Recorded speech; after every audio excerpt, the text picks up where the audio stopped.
Hey everybody, welcome. So we are starting our final chapter, and in this chapter we will be looking at solving quadratic equations. So just a reminder of what a quadratic equation is. Back in, I think, chapter 7, you learned how to name or classify a polynomial expression.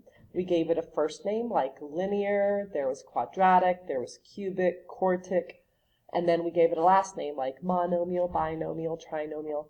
And so here, everything we're going to be solving is a quadratic, which means when you look at the degree, which is the highest exponent possible, everything is going to be an x squared. Okay, have a squared exponent. So just a reminder of the three forms we're working in. We've got our standard form, which, if you remember, told us the y-intercept. We've got our vertex form, which tells us the vertex, and then we have factored form, which tells us the x-intercepts.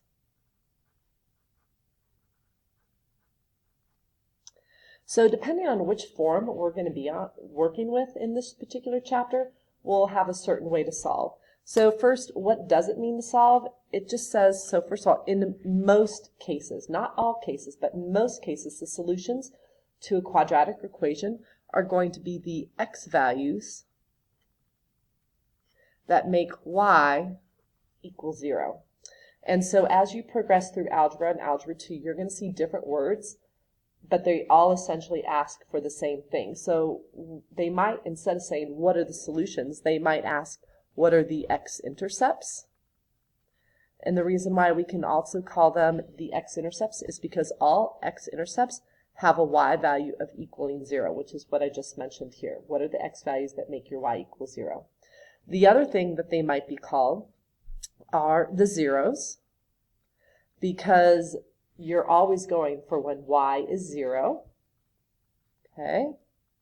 And the other one, which we'll definitely talk about, is roots, why it's called the roots. And that is a particular way to solve. So this one will pop up later. Otherwise, these two ideas hopefully will make more sense in your head for now.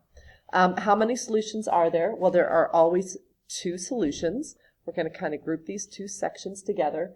The types of solutions you can have are real solutions, and then you can have non-real solutions. So what I'm going to do real quick here is draw a couple of an x and y axes here, and just show you what could happen, since I kind of associated this with x-intercepts, not kind of, I did. When you graphed in the last chapter for Showcase of Learning 5, everything that we graphed, when you graphed your parabola, it hit the x-axis twice.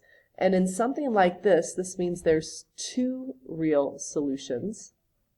And real versus, non-real is some vocab that you heard about in the first semester.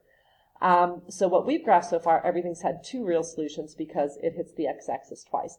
And when we graph something, we only graph real numbers. There's real numbers, and then there's non-real numbers, which actually have another name. They're called imaginary numbers, which is, again, more of an Algebra 2 thing. We're going to probably introduce it to you in this chapter, but it's not going to be a thing that's a focus in this chapter. The other thing that could happen with that parabola is that it could hit the x-axis once, and actually it's the vertex what's happening here. So this is one real solution, and what could happen is that you actually have two solutions that are exactly the same. So you could have two real solutions here, but they happen to be the same. And it is possible that you could have one real solution and one non-real solution, all right? So you could have one real and one non-real.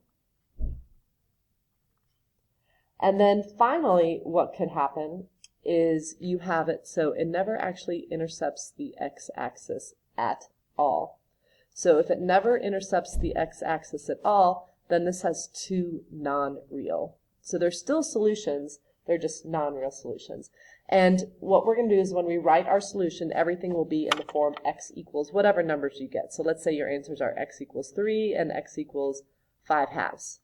Okay, we won't be writing anything in an ordered pair in this section. And if there are no real solutions, and you'll know that, you're going to get an error on your calculator, then just write no real solutions for now. All right, moving on. So let's take a look at how do you solve.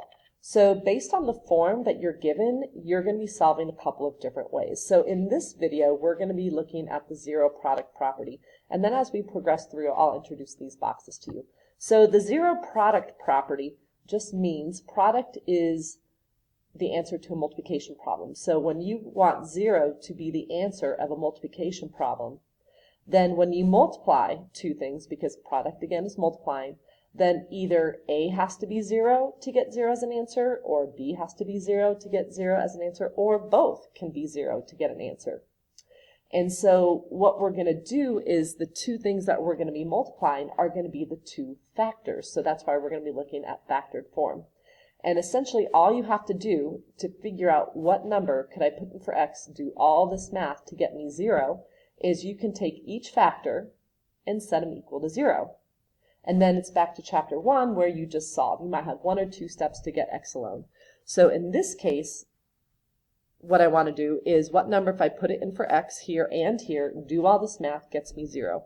Well, essentially, if I can just get one of these factors to equal 0, so I'll set the first factor equal to 0, and I'll set the second factor equal to 0, and I solve. So in this first problem, to solve for x and to move this minus 4 over, I would just add 4. It's one step, and there's my answer. And just like I was talking about on the previous page, I write it as x equals 4.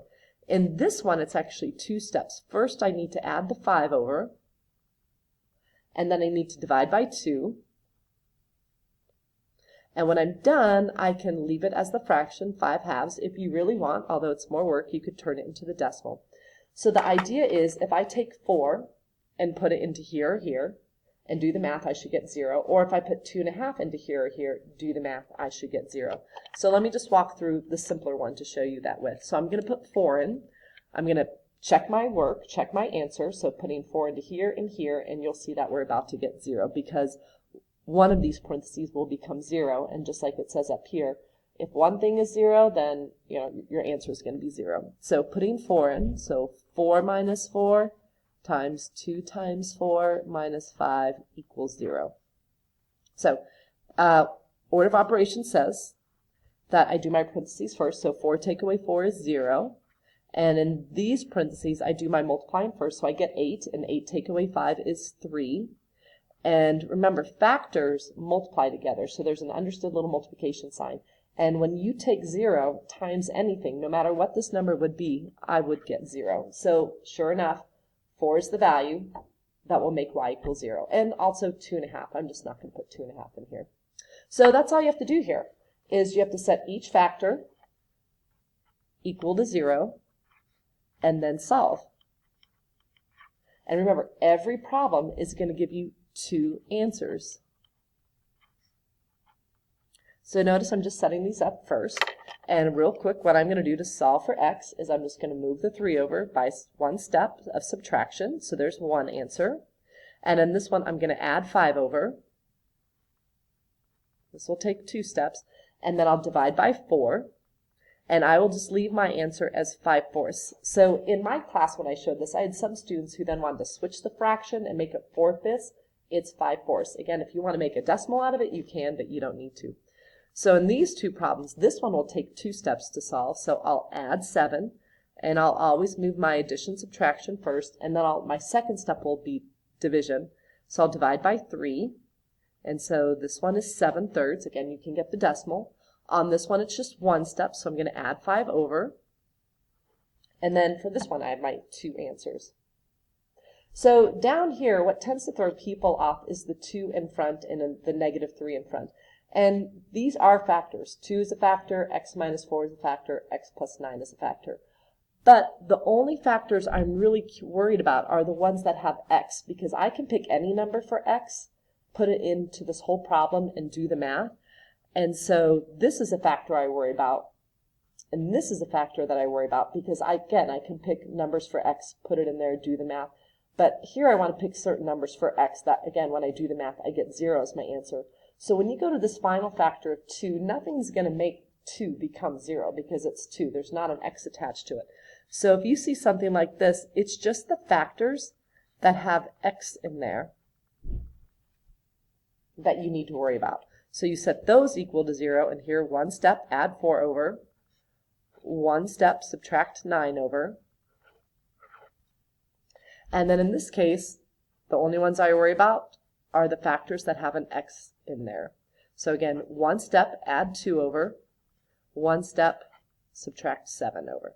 And again, for each problem, I'm getting 2 real solutions. And these real solutions also happen to be the x-intercepts.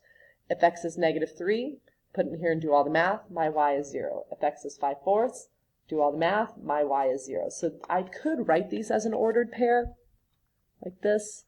That's how we write our x-intercepts. But since we're solving, we're going to write them as x equal. But just to show you that what we did on our last showcase of learning does tie into here. So what you're going to be doing for your practice is page 31. I do want you to check one of your solutions. After you're done with the work, go through and check your answer. There will be an answer key provided. And otherwise, yeah, that's it.